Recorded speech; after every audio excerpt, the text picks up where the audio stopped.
3 pesos, ballpen? Meron. Nakasalit naman.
Praise God. Blessed morning sa bawat sa atin.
Blessed morning sa lahat ng ating mga kapatid sa pong mapagpalang umaga, sa lahat ng mga inaabot ng tinig na ito. Samahan po ninyo ako muli sa ating pong patuloy na pagbubulay-bulay ng salita ng Diyos.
Praise God. medyo nagkaroon po tayo ng konting problema dito sa ating pong network. Naputol po tayo doon sa una natin na live broadcast. So, salamat sapagkat muli ay na-restore. So, samahan po ninyo ako dito po sa ating maikling oras ng pagbubulay-bulay ng salita ng Diyos. Sa pong mapagpalang umaga sa lahat ng ating mga kapatid, binabati natin na nakatune in ngayon ang ating mga kapatid dyan sa lugar ng Cagayan, Brother Arthur Anasin, maging sa aking may bahay, syempre, Sister Jo, at ating kapatid na si Pantaleon Mitante. Isang mapagpalang umaga sa inyong lahat. Binabati rin natin si Robert Panlake, still watching. At ganoon din yung ating mga kapatid dyan sa lugar po ng Manteca, California. Sa lugar po ng Winnipeg, Canada. Binabati natin sila na isang mapagpalang umaga. Sa buhay ni Nanay Penny, na Ate Emily Quinto, na Nanay Vicky, isang mapagpalang araw sa inyong lahat.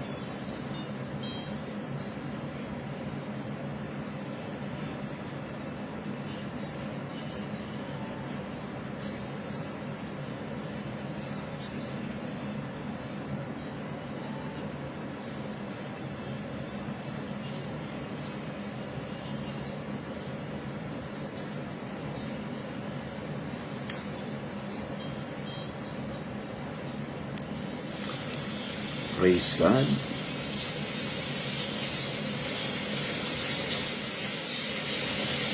May audio, ma? Praise God.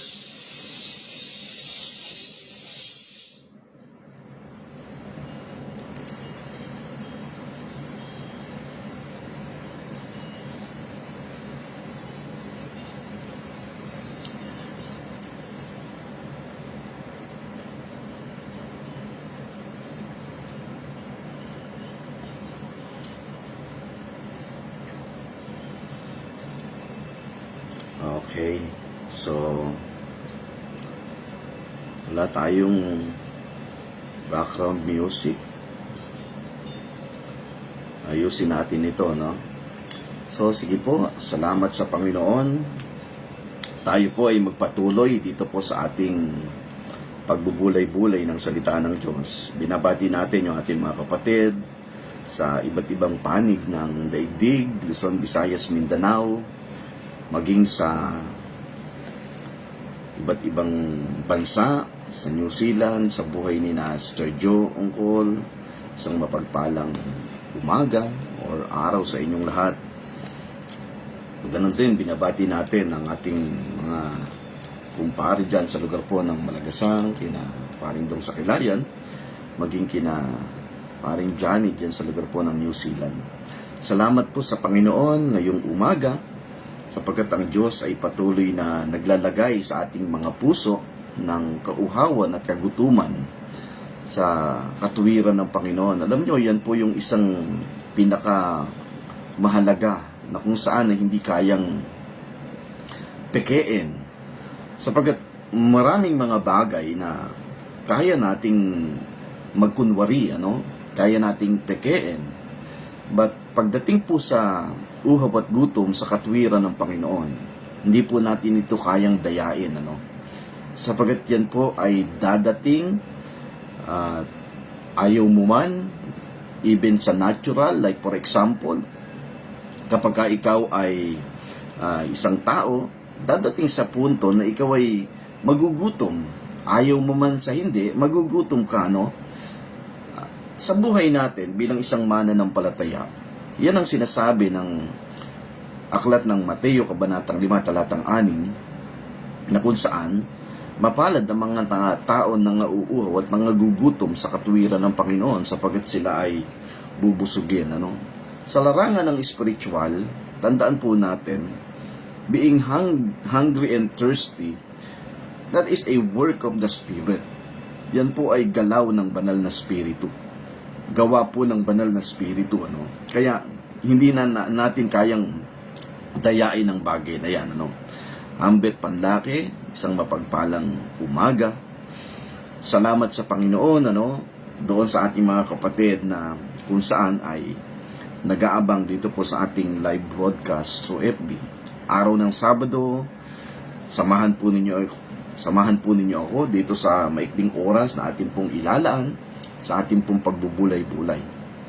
Kung meron kayong banal na kasulatan sa inyong mga gadget, doon sa ating mga kapatid na kung saan ay nasa loob ng kanilang mga tahanan at ngayon pa lamang nagsisipag inat-inat, pagbangon sa kanilang higaan at maging doon sa mga kapatid natin na kung saan ay nakaprepare na patungo doon sa kanilang mga hanap buhay. Isang mapagpalang umaga sa inyong lahat. Now, doon po sa ating binibigyan ng pansin, nakita po natin kung gaano kaganda yung kalagayan ng isang mananampalataya. Sabi nga natin, Sister Grace, isang mapagpalang umaga dyan sa lugar ng Panapaan. Nakita natin kung gaano kaganda yung kalagayan ng isang mananampalataya na ipinangako sa aklat ng Galatia, Kabanatang 3. Sabi doon, if you are in Christ, you are Abraham's seed. Then we are co-heir. Tayo po'y kabilang doon sa mga bagay na ipinangako ng Diyos kay Abraham. Yan po yung isang dapat na maunawaan ng isang mananampalataya. Maging maliwanag sa kanya, ano bang bagay meron sa kanya? Ano bang meron siya? Kasi kapag hindi mo alam yung bagay na nasa iyo, hindi mo ito kayang i-enjoy. Napaka-importante na dapat ay alam mo kung ano yung bagay na meron ka. Now, ang sabi ni Apostol Pablo, if you are in Christ, you are Abraham's seed. And we are co-heir according to His promises. Di ba napakaganda noong bagay na yon na sinabi doon sa aklat ng Galatia? Na kung saan ay, kung kayo ay kay Abraham, kung kayo ay kay Kristo, kayo kabilang sa lipi ni Abraham, at kabilang doon sa ipinangako ng Diyos sa kanya.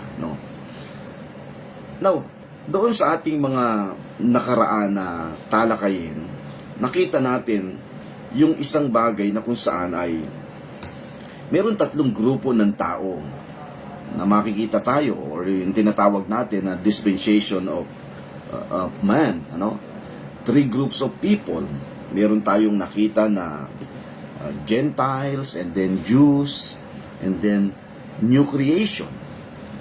Ano ba yung kalagayan ang kalagayan ng Hudyo nung bago siya makasama or to become a new creation? Ano ba ang kalagayan ng mga Hentil bago siya dumating doon sa point na mapasama siya, mapabilang siya being a new creation? And then, pagdating ng Galatia, sabi doon, wala ng Hudyo, wala ng Griego, walang alipin, walang Malaya. We are one in Christ. So meaning, napakaganda na ikaw bilang isang mananampalataya ay maunawa mo na bahagi ka o kasama ka doon sa bagay na sinasabi ng Bible na we are a new creation. But kung titingnan natin yan, sa sitwasyon natin ngayon, unti-unti pa lang yung binubuo. Unti-unti pa lang yung binubuo. But being a Christian, consider, we are a new creation. At yung pagiging new creation, nakita natin, malayo ito doon sa nakaugalian or nakagawian natin na kapag ka sinabing new creation, laging involved dito yung tinatawag natin na attitude or yung performance. Bagamat hindi natin yung binabaliwala. But ang sinasabi natin, hindi iyon ang pinakatunay na kahulugan ng sinasabi ng Biblia na we are a new creation. Kasi napakababaw kapag ganoon lang ang mindset natin. Actually, ang nagtuturo ng bagay na yan ay walang iba kundi that is a religious teaching. Hindi ko binabaliwala, baka ma-misinterpret naman ng iba nating mga kapatid at sinasabi na. So, ibig sabihin pala, okay lang pala yung mga bagay na dati mong ginagawa, gagawin mo pa rin, kahit ikaw ay mananampalataya na. Ang sinasabi natin, hindi ito nakadepende doon sa bagay na ginagawa mo or yung performance na meron ka. Why? Because kapag tinignan natin, lahat ng mga bagay, o sabihin na natin na ikaw, yung isang problema mo bilang isang tao, meron tayong isang klase ng attitude na hindi natin gusto sa buhay natin. Tandaan natin, only the Holy Spirit ang patuloy na gagawa niyan.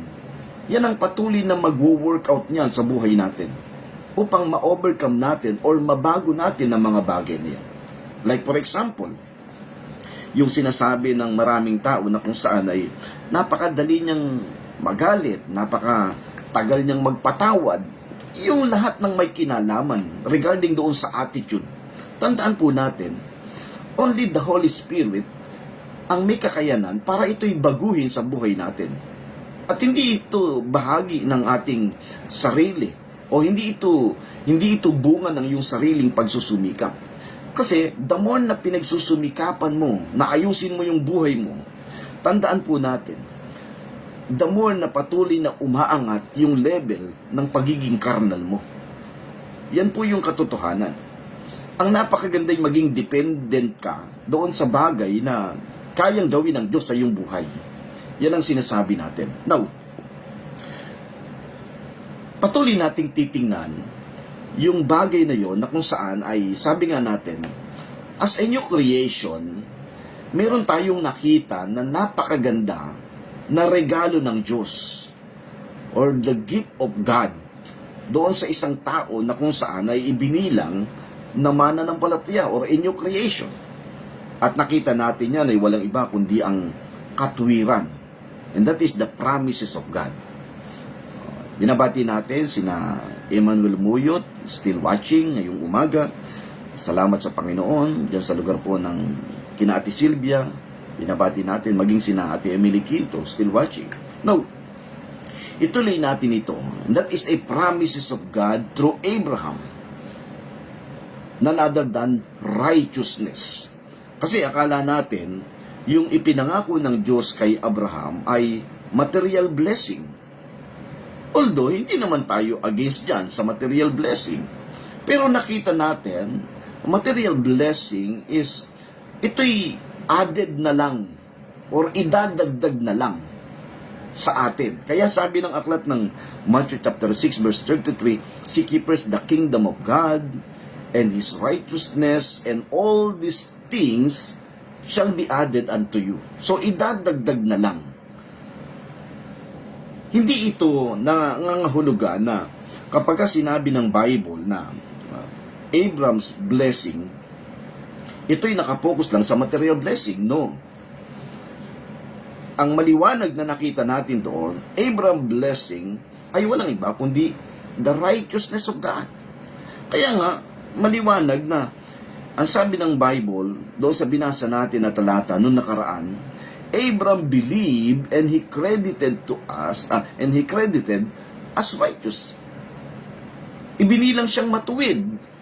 So meaning, yung bagay na natanggap niya, na ipinangako sa kanya, ay walang iba kundi ang katwiran ng Panginoon.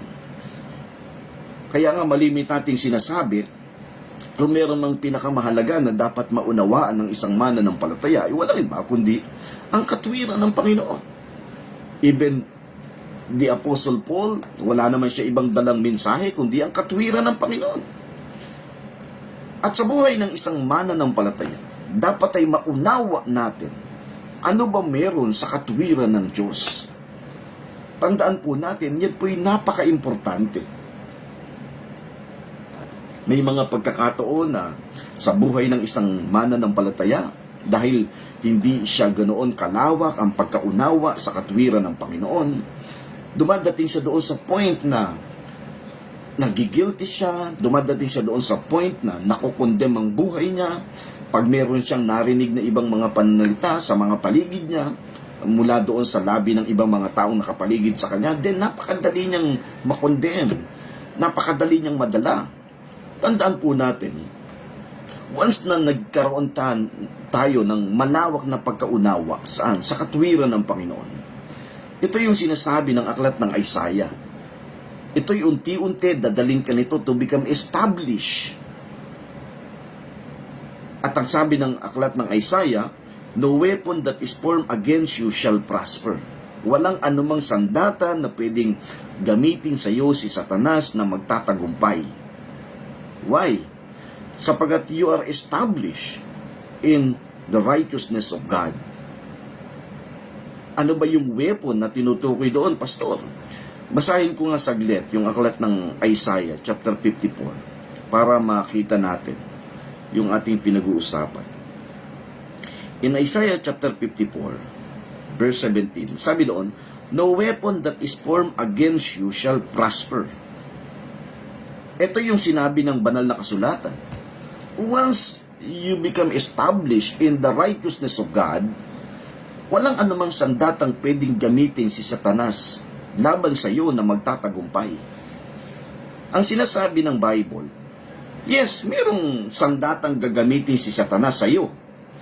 Pero ina-assure ng Bible na hindi ito kailanman magpa-prosper sa buhay mo. Why? Because you are established in the righteousness of God. Ang tanong, ano ba yung weapon, Pastor? What is the weapon of Satan? Tingnan yung maigi. Ang sabi dito, no weapon that is formed against you shall prosper. Every tongue that shall confess or that shall rise against thee in judgment. So maliwanag ng sinasabi ng Bible, one of the weapon of Satan is none other than the word, every word na lumalabas sa bibig ng mga taong nakapaligid sa iyo. Yan ang sinasabi natin. Kasi may mga pagkakataon sa buhay natin, hindi natin namamalayan. Kapag tayo nakakapakinig ng iba't ibang mga salita na galing sa ibang mga tao, ang dali nating naaapektuhan. Ang dali-dali nating naaapektuhan. May mga pagkakataon na pag narinig mo na sinabihan ka ng ganito, nagre-react ka kaagad, apektado ka kaagad. But kung ikaw ay established sa katuwiran ng Panginoon, tandaan po natin, bawat salita na kung saan ginagamit ni Satanas na weapon para sa iyo, lagi yang may daladalang condemnation. Diyan natin malalaman na kung yung weapon o kung yung salita na narinig mo o ginamit na alulod yung bibig ng ibang mga taong nakapaligid sa iyo, laging may daladalang condemnation yan. At alam natin na sa Panginoon, if you are in Christ, sabi ng aklat ng Romans chapter 8 verse 1, therefore, if you are in Christ, now, no condemnation. So once na narinig mo yung salita na merong kalakip na kondemnasyon, actually, minsan, kahit hindi mo naririnig may mga pagkakataon pumapasok sa isip mo. Yung thoughts, yan ang sinabi naman ng aklat ng Korinto. Tandaan po natin, one of the weapon of Satan is none other than the words with condemnation. Pero sinabi ng Bible, no weapon that is formed against thee shall prosper. Walang anumang sandatang gagamitin sa iyo na magtatagumpay. Once you are established, or once you become established in the righteousness of God. Kaya mahalaga to. Itong ating tinitingnan, nung nakaraan ay nakita natin that the blessing of Abraham, walang iba kundi ang katwiran ng Panginoon. Now, ngayon makita natin, ano ba meron dito? Napakahalaga po ng bagay na yan, ano? Ang gusto kong makita natin ngayon, yes, isa lang naman ang katwiran. Wala namang ibang katwiran na tinutukoy ang Bible. Pag tiningnan natin sa banal na kasulatan, Romans chapter 10 verse 4, ang sabi ng Bible, for Christ is the end of the law for righteousness to everyone who believes. Wala tayong makikita na binabanggit na katwiran sa banal na kasulatan maliban sa katwiran ng Panginoon. O yung tinatawag natin na Christ's righteousness. Siyempre, the righteousness of God, and then through the righteousness of the law, through the righteousness of Christ, and then imputed righteousness. Yan ang flow ng righteousness na binabanggit sa buong banal na kasulatan from Genesis to Revelation. But there is only one righteousness, and that is the righteousness of God. Alam naman natin ngayon na yung imputed righteousness, yan yung kasama na kung saan ay ipinangako ng Diyos kay Abraham sa buhay natin na napabilang tayo. Tandaan po natin, hindi po lang yan para sa mga Hudyo. Ito nga yung sinasabi natin. Hindi natin, yes, maring very familiar tayo. Si Abraham ay isang Hudyo, pero ang totoo niyan, hindi po siya isang Hudyo.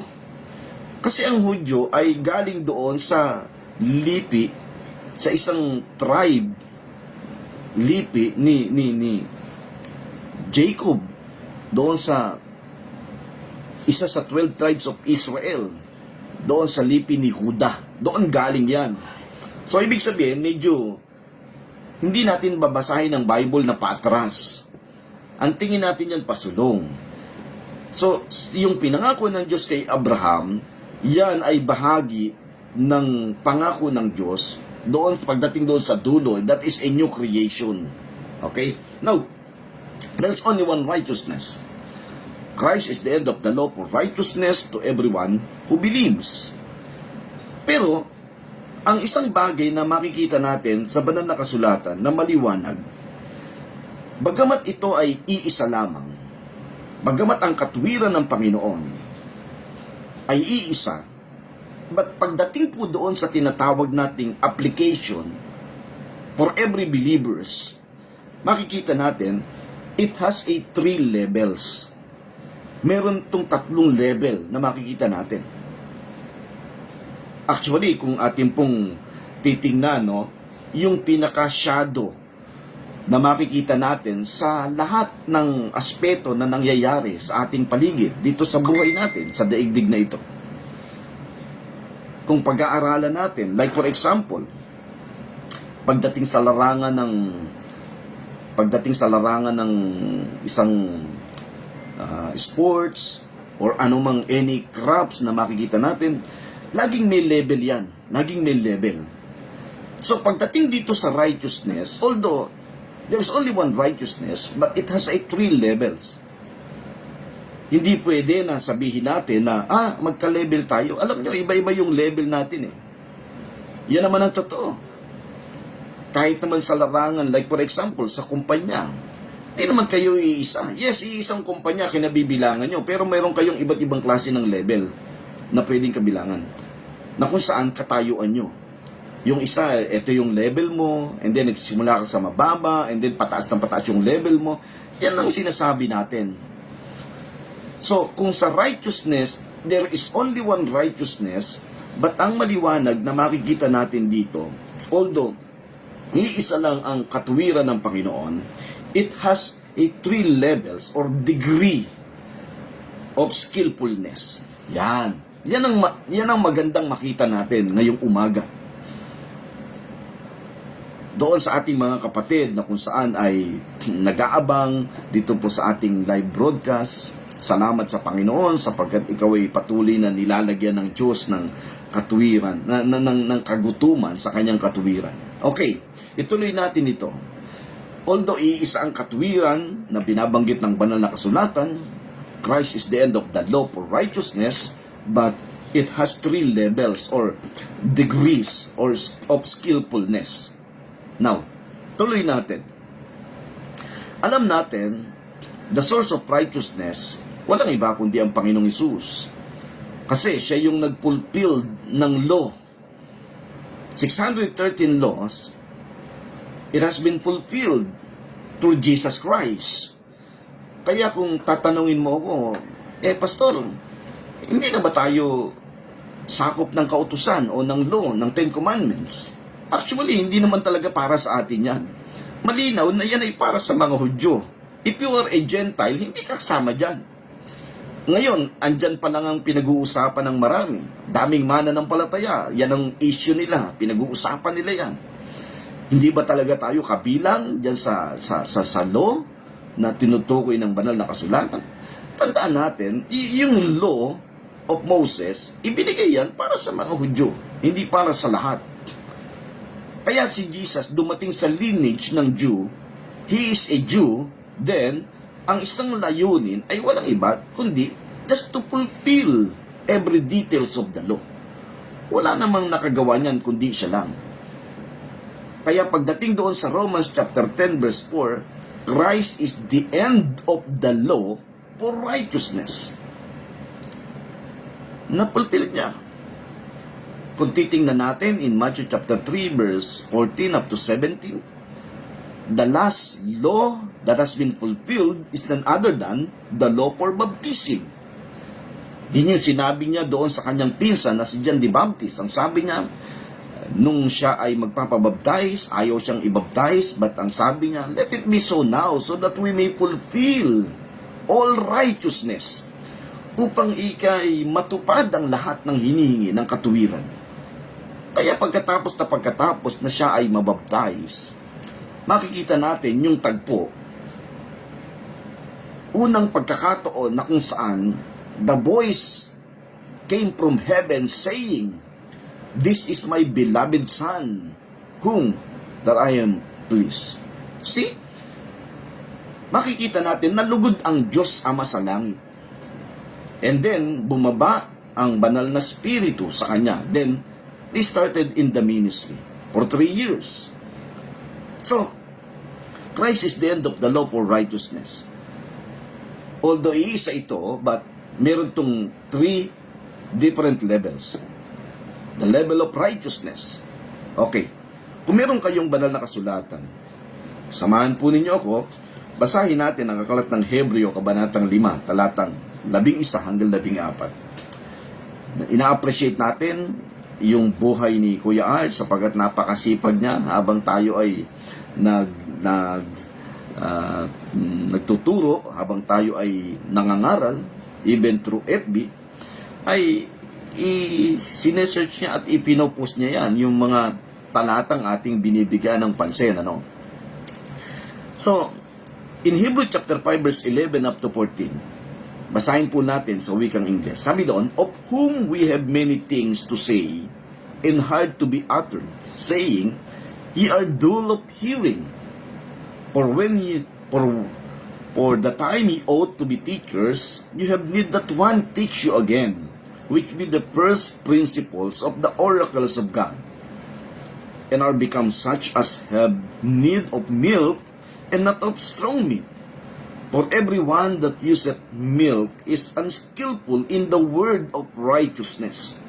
For he is a babe that is nepios, but strong meat belongeth to them that are of full age, even those who by reason of use have their senses exercised to discern both good and evil." Now, dito makikita natin, merong tinutukoy ang sumulat ng aklat ng Hebreo na 3 bahagi o 3 level na mini-mention dito. Ang sabi doon, verse 12, for the time ye ought to be teachers, ye have need that one teach you again. So makikita natin ang isang kalagayan dito ay yung pagiging estudyante, and then yung pagiging guro, and then pangatlo yung pagiging master. Yan po yung 3 levels of righteousness. Kung iisa-isahin nating maigi, no? Tandaan po natin. Sabi niya, marami pa sana akong sasabihin sa inyo, pero ang hirap ninyong makaunawa. Sabi doon, seeing ye are dull of hearing.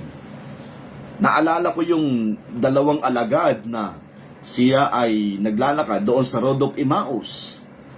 Ang isang malaking problema ng 2 alagad, yung tinatawag na slow of heart to believe. Halos pareho din yung sinasabi dito, seeing ye are dull of hearing, ang kukupad ninyo, o ang tatamad ninyong makinig. Hindi kayo ganoon kadali na makumbinse. Yan ang isang level. Dito sa ating pinag-uusapan, dito binabanggit ng aklat ng Hebreo na kung saan merong level na naandoon siya sa pagiging student, and then another level yung pagiging teacher, and then yung pagiging master. Actually, even sa teacher, meron ding level. Meron akong isang anak na teacher. Hindi ko lang alam kung anong teacher na siya ngayon. Pero makikita natin, merong level yan. Yan ang sinasabi natin. Even through the righteousness of God, dito sa ating pong pinag-uusapan, meron tayong makikita na kung saan 3 different levels or degree. Now, ano ba yung kalagayan ng isang teacher, pastor? O ng isang student? Doon naman talaga tayo magsisimula Lahat naman tayo, doon tayo nagsimula.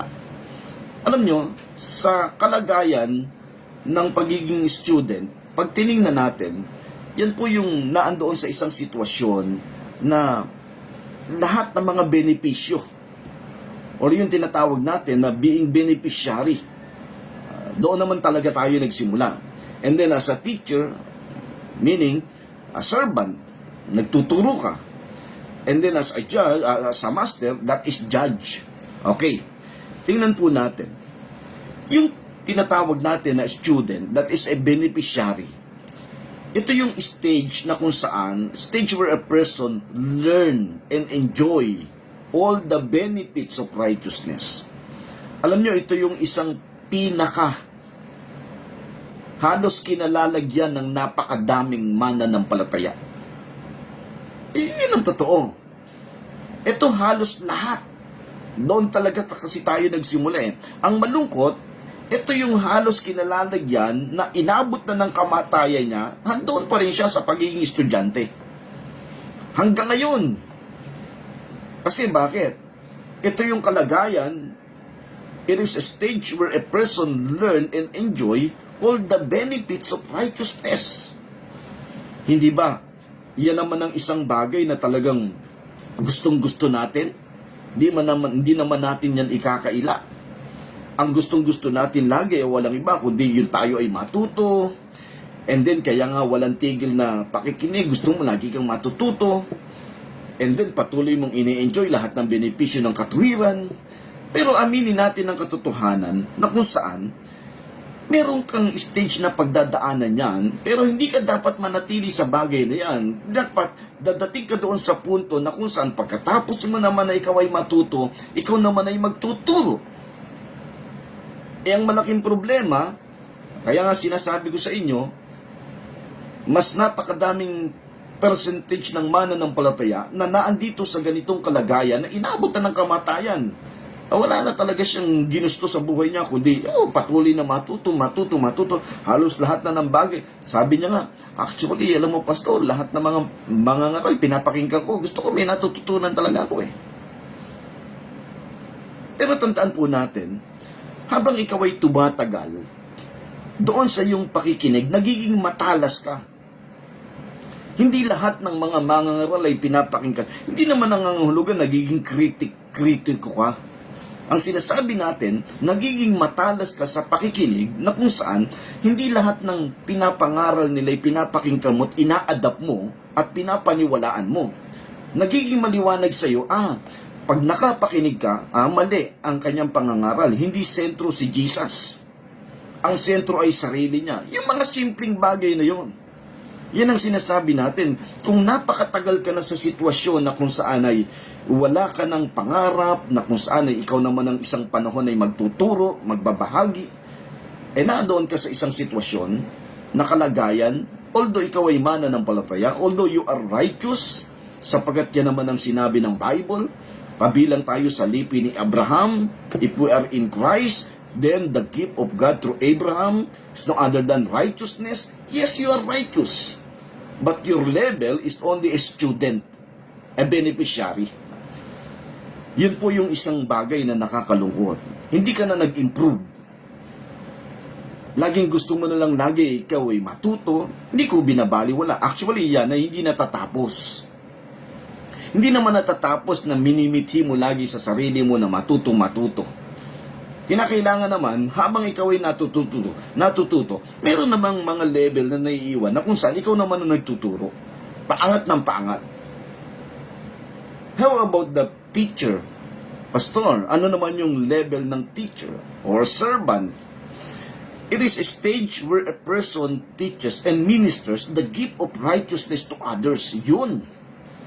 Ito yung kalagayan o stage na kung saan yung isang nagtuturo and ministers the gift of righteousness to others. So, ibig sabihin, nag-i-impart ka na. Nakakapag-impart ka na. Kasi tandaan natin, sa daigdig na ito, meron tayong iba't ibang klase ng level. At hindi papayag ang Diyos na manatili ka doon sa isang klase ng level lang, and that is a student. Kinakailangan pataas ng pataas. Pataas ng pataas. Yun ang napakaganda. And then the last level is none other than master, being master or judge. Ano ba yung judge? It is a stage where a believer is a master of righteousness, where he both enjoy it, minister it to others, and through constant use have mastered it and able to judge everything. Ito yung malimit nating sinasabi, bahagi ito na kung saan the reason why we are on training in righteousness, because we reign someday. Kung kasama ka doon sa maghahari, kung kasama ka niyang maghahari, so ang isang part ng tinitrain sa atin is yung makapagbaba tayo ng righteous judgment. Yan ang isang napakaganda. Yung makapagbaba tayo ng righteous judgment. So yan po yung another level ng righteousness. Now, punta muna tayo doon sa student of righteousness. Student of righteousness, isang level ng righteousness na kung saan kalagayan natin bilang sangmananampalataya, dito tayo nagsimula, and that is a nephew stage, beneficiary. Hindi ba ikaw bilang isang bata, wala namang bata na kumakain sa kanyang sarili? Yung bata ay pinapakain. Dependent yan. Pinapakain ng bata, naghihintay yan ng susubuan siya. Pero, aminin natin ang katotohanan, even in the natural, hindi natatapos sa ganyan. Kapag ka yung tao, nung siya'y isinilang, pinapakain mo, lahat ng pangangailangan niya, sinusupply mo. Pero dumadating doon sa punto na nagkakaedad na siya, ganoon pa rin ang attitude niya. Aba, hindi na normal yon. Alam niyo yung tawag doon? Abnormal. Hindi na siya natuto na gumawa ng para sa kanyang sarili. Yun ang sinasabi natin. Now, student of righteousness, that is beneficiary. This is the nephew's stage, where a child learn and enjoy all the benefits of righteousness without added responsibility. Wala namang bata na meron kaagad siyang responsibilidad nung nabuhay siya dito sa daigdig na ito. Ang bata yan ay nakadependent sa kanyang magulang. So dito sa stage ng nephews na pinag-uusapan natin, ang nephew stage, ito yung stage na kung saan kung ang isang bata ay natututo, then nag-e-enjoy. Kaya nga, even sa pag-aaral, mas mahaba ang oras ng bata sa paglalaro, sa pag-e-enjoy. Ngayon, sa buhay ng isang mananampalataya, meron ka ring stage na ganyan. And that is a nephew stage. Isang bahagi, isang level ng righteousness na kung saan ay ating pinagdadaanan. All the beneficiary, ito yung bagay na hinihingi natin o ginugusto natin. Pero hindi dyan natatapos. Okay, a nephew stage where a child learn and enjoy all the benefits of righteousness without added responsibility. Kaya makikita natin, hindi natin to kayang ikaila. tingnan mo at pag-aralan mo maging yung kalagayan ng anak mo. Kung ikaw ay meron kang bata o meron kang anak na kung saan ay naandyan sa ganyang kalagayan, huwag mong hanapan ng napakataas na responsibilidad. Hindi tama yun. Kasi yun lang ang stage niya. Ang malungkot, dito sa ating pinag-aaralan, tinitingnan natin yung kalagayan natin bilang isang mananampalataya. A student is not yet skillful in righteousness. Ito yung totoo. Kapag ka naandoon ka sa stage na yon, o yung tinatawag na nepios stage, a student is not yet skillful in righteousness. Ito yung sinasabi ni Apostol Pablo in Hebrew chapter 5 verse 13. Tingnan yung maigi. Ang sabi dito, for everyone that useth milk. Alam naman natin, ang gatas ay para saan? Para sa bata. Yan ang totoo. Kung ikaw ay paano pastor kung walang gatas? Kung medyo nandoon ka sa isang liblib na lugar, isang napakahirap na kalagayan, ay nung araw yung sabaw ng bigas. Yan ang pinapadede. At ang sinasabi natin, sabi dito sa aklat ng Hebreo, for everyone that useth milk is unskillful in the word of righteousness. Ito, napakagandang talata nito. Ang sabi dito, for everyone that useth milk is unskillful in the word of righteousness, for he is a babe. That is nepios. For he is a babe. So, andyan siya sa ganyang kalagayan. Andyan siya sa ganyang level. So, dito makikita natin, ito pala yung kinalalagyan ng napakadami. Pansinin ninyong maigi kung bakit ko sinabi na maraming mga mananampalataya na stuck na dito. Hanggang dito na lang. Pero tandaan natin, once na naandyan ka sa ganyang kalagayan or a ganyang level, a student or nepios, a student is not yet skillful in righteousness. Medyo maring magre-react yung marami kasi bakit? Tandaan po natin, itong ganitong stage ay nakapokus lang saan? In all the benefits. Kaya huwag kang magtaka. Bakit maraming mga mangangaral? Ano lagi ang laman ng pangangaral? Walang iba kundi benepisyo. Walang iba kundi puro benepisyo. Hindi tayo against dyan. Pero tandaan natin, once na na-stuck ka dyan, yan ay nagpapakita na andyan ka lang sa level na yan. Ang sabi dito, for everyone that useth milk is unskillful in the word of righteousness. Alam naman natin kung ano ang milk. Pag tinignan natin, ano ba malimit nating naririnig, ikinoconsider ang milk pagdating sa teaching. Kasi meron yan eh. Yung ikang pangangaral niyan ay puro gatas lang. Ibig sabihin, pambata. Yung pangangaral niyan ay meat, karne, mga matitigas na yan. Level din yun. Ano yung common na narinig natin? Ito yung totoo. The common word na ating naririnig, pag sinabing milk, it is a grace teaching. Kaya wag kang magtaka, grace preacher. Focus lang yan sa benefits. Kasi yun ang kalagayan nila. Beneficiary. Kaya wag kang magtaka, bakit? Puro blessing. Wala na bang alam yan, puro blessing? Hindi tayo against sa bagay na yan, pero hindi nais ng Diyos na ma-stuck ka dyan. Dapat alam mo na meron tayong stage na pinagdadaanan o level. A student needs to listen more. Yan ang sinasabi. Ang estudyante, kinakailangan niya yung makinig.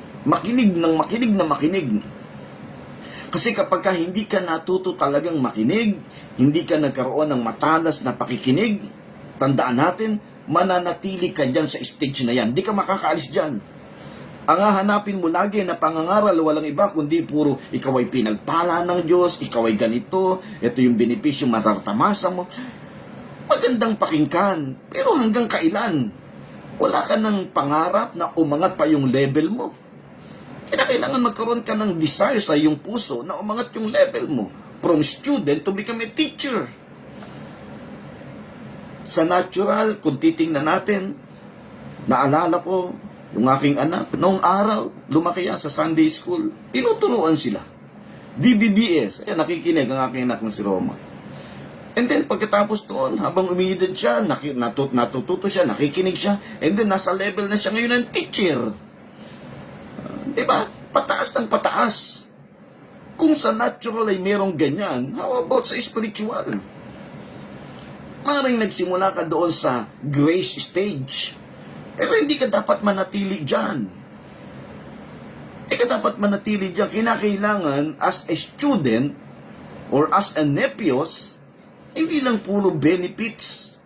Dadating tayo doon sa isang sitwasyon, sa isang points na kung saan ay magkakaroon tayo ng responsibility. Kasi kapag hindi ka natutong humawak ng responsibilidad, even in the natural, tandaan natin, anong tawag dyan? Irresponsible person. Yan ang malungkot. Yan yung mga tao na kung saan ay walang ibang hinahangad kundi puro pakabiglang. Now, a student needs to listen more to the Rhema word of the Holy Spirit. As a student, napaka-importante na ikaw ay patuloy na makinig. Anong sabi doon? Hebrew chapter 5 verse 11 na binasa natin kanina. In Hebrew chapter 5 verse 11 up to 12, of whom we have many things to say, and hard to be uttered, seeing ye are dull of hearing. Marami pa sana akong gustong sabihin sa inyo, pero napakahirap ninyong makinig. Kaya ganoon ang sitwasyon eh. For the time ye ought to be teachers, ye have need that one teach you again. Kinakailangan nyo panturuan. Sabi doon, which be the first principle of the oracles of God, and are become such as have need of milk and not a strong meat. Ang kinakailangan ninyo ay isang malambot lang na pagkain. Hindi nyo pa kaya yung matigas. Yan ang sinasabi natin. A student cannot be greater than his teacher. Sana nagiging maliwanag itong ating pinag-uusapan ngayong umaga doon sa ating mga kapatid. Ito, maaaring narinig natin itong pangangaral na ito, pero tandaan po natin, hindi po natin dinadaan ito na merong kondemnasyon. No, wala pong kondemnasyon. Ang sinasabi natin, nasaang level na ba yung kalagayan ng bawat isa sa atin? Yung ikaw na nakikinig ngayong umaga, ano na bang level na meron ka? Yes, naniniwala ka, you are righteous, because ang Diyos naman ang nag-impute niyan, the Holy Spirit impute righteousness for every believers, we are a new creation, but ang tanong, anong level na ng righteousness na meron ka? Kung ang nais mo lagi, puro benepisyo, na kung saan ay lagi na lang lahat ng maririnig mo, you are blessed, you are greatly blessed, you are protected, hindi masama yan, masarap pakinggan yan. Pero yan ay nasa level ng student level or stage. Hebrew chapter 5 verse 11 of 12, of whom we have many things to say and hard to be uttered, seeing ye are dull of hearing. For when for the time you ought to be teachers, ye have need that one teach you again, which be the first principle of the oracles of God, and are become such as have need of milk and not of strong meat. Hindi nyo pa kaya. Pero ang nakakalungkot, kailan ko pa makakayanan? Napakatagal na panahon na andoon ako sa stage na yun. Ito, dapat maunawa natin. Sabi natin, the student cannot be greater than his teacher. Anong sabi ng Matthew chapter 10 verse 24? A disciple is not above his teacher. A disciple is not above his teacher, nor a servant above his master. It is enough for the disciple to be like his teacher, and the servant like his master. So maliwanag na kung saan, kung ikaw ay naandoon sa stage being student, hindi ka aangat doon sa mas marunong ka pa, doon sa nagtuturo sa iyo. And then, sabi doon, therefore, kung ganoon ang kalagayan, as a student, hindi kinakailangan na mas maangat ka pa doon sa iyong master, then do not bite the hands that feed you. Huwag mong kagatin yung kamay nung nagpapakain sa iyo. Yan sinasabi natin. Kasi may mga pagkakataon, pinapakain na yung bata. Pinapakain na yung bata. Ang nangyayari, kinakagat pa yung kamay ng nagpapakain. Sa natural, nangyayari yan. But alam nyo po, even in spiritual, ay nangyayari rin yan. Yan ang sinasabi natin. Napaka-importante na yung level na meron ka, ikaw ay naandoon sa student level, then patuloy ka lang makinig, continue to hear the Rhema Word of God, tuloy-tuloy lang. Sabi doon sa aklat ng Hebreo, marami akong bagay gusto sabihin sa iyo, ngunit ang hirap niyong makinig. So kinakailangan bukas lagi ang ating kaisipan, bukas lagi yung ating yung ating pandinig saan? Doon sa pangungusap ng Diyos, sa kapahayagan ng Panginoon. At habang ikaw ay tumatagal sa pakikinig, and then nagiging maliwanag sa iyo kung ano yung tama. Ibig sabihin, nagiging matalas ka, na hindi lahat ng nangangaral ay tanggap ka na lang ng tanggap. Una, tigit sa lahat, idaan mo yan sa two diagnostic question. What are the two diagnostic question, Pastor? Una, who is the center? Sino ba yung sentro ng pangangaral? Kasi pwedeng ang maging sentro ay walang iba kundi ang kanyang sarili. Pwedeng maging sentro ay walang iba kundi yung kanyang kinabibilangan na grupo o yung kanyang denominasyon na kinabibilangan. Yung kanyang simbahan na pinangangalagaan. Yan ang totoo. So doon pa lang, una, pag nakita mo kung hindi si Jesus ang sentro, mali na yan. Napakabigat niyan. That is carnality. And then, is it magnify the finished work of Jesus? Ito ba'y naghahayag na kung saan ay talagang nagbibigay ng diin doon sa tinapos na gawa ng Panginoon? Yan ang diagnostic question na yan. Two diagnostic question. Habang ikaw ay nakikinig, tuloy-tuloy na pakikinig, dyan mo mauunawaan yan. Patalas ka ng patalas dyan. Hindi nangangahulugan na bawat pinapakinggan mo, hinahanapan mo siya ng butas, kinikritik mo siya. No. Ang sinasabi natin, nagiging matalas ka na sa pakikinig. Now, a student cannot be greater than his teacher. Therefore, kung sino yung nagpapakain sa iyo, huwag mong kakagatin ng kamay. So, ito yung unang level ng righteousness. And I hope na dito sa unang level ng righteousness ay naunawa natin. Sa susunod ay pag-uusapan natin the next level of righteousness. Ano yung next level, Pastor? Teacher of righteousness. Kasi yung una ay student. Ano ba yung kaibahan ng student, Pastor? Ang student ay walang iba, kundi lagi lang yung after doon sa benefits. Yung sinasabi natin. Sabi nga natin, a stage where a person learn and enjoy all the benefits of righteousness. Napakaganda niyan. Kaya yung sinasabi ng aklat ng Psalm, forget not all His benefits. Hindi naman natin kakalimutan yan. Patuloy mo yung i-enjoy, pero hindi dyan nagtatapos yan. Kaya nga, once na ikaw ay naandoon na sa stage ng pagiging teacher, may kalakip na yung confidence. Why?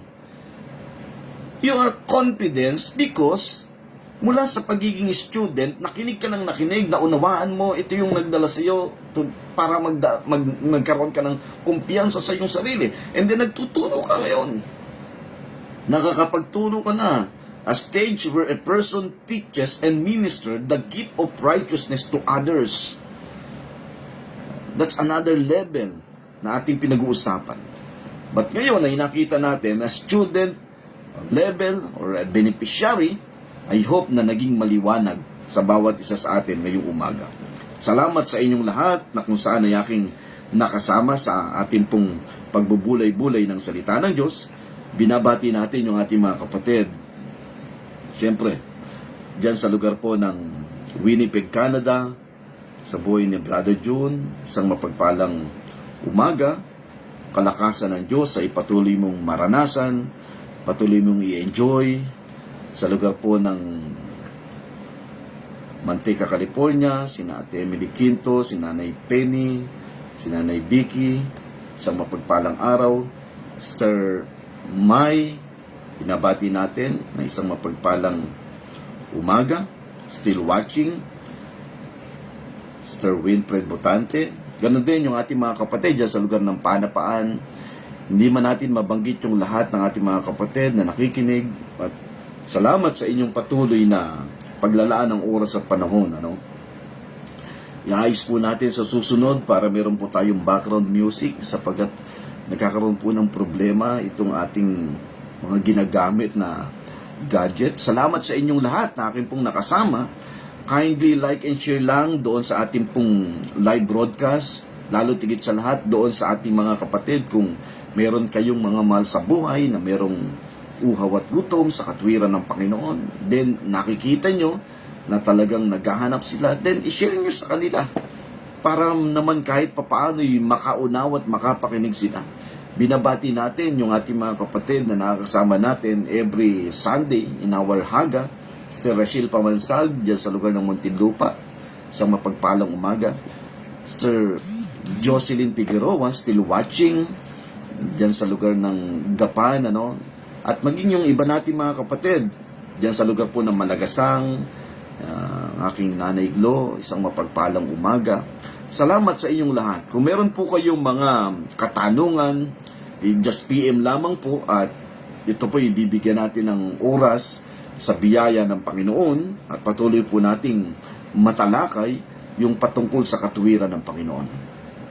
Ang ating pong live broadcast through FB ay napapakinggan po natin every Saturday 5:30 in the morning at maging yung ating mga kapatid na kung saan ay nagtatanong. Sabi niya, Pastor, hindi ba pwedeng dagdagan natin ng oras? Siguro dadating po tayo diyan sa point na yan, ayusin lamang po natin yung ating schedule. Salamat sa inyong lahat na aking pong nakasama.